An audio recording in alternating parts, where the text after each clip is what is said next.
Bismillahirrahmanirrahim. Ninadhani tume hii iko sawa sana katika muktadha wa haki na maridhiano ya kitaifa, jinsi ambavyo imeanza na namna ambavyo inaendelea.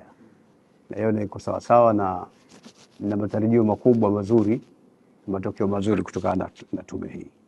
Tume naona ina weledi mkubwa na ina uwezo mkubwa na umahiri mkubwa, sababu hata mimi mwenyewe nimeitwa na tume kwa ajili ya kwenda kujaribu kuangalia maoni yangu au rai yangu. Kwa hiyo nimeona kwamba ina uwezo mkubwa na yaliyotokea kabla na yatakayokuja baadaye na hali halisi, naona tume inaweza ikafanya kazi nzuri sana, na nina hakika kwamba mpaka sasa hivi imefanya kazi moja nzuri sana. Kwa hiyo tume itatuweka mahali pazuri sana.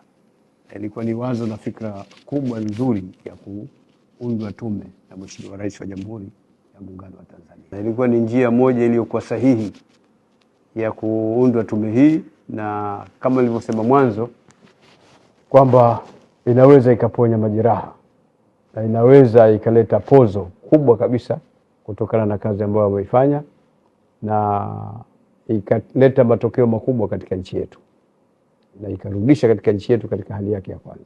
Ndio kazi yetu ya siku zote ambayo tunaifanya kwa kuhakikisha kwamba mambo yanakwenda vizuri na kusimama barabara katika kuhakikisha kwamba haki inatendeka, lakini kuhakikisha kwamba maridhiano na kuwepo na watu wanafikia katika usuluhisho uliokuwa mzuri.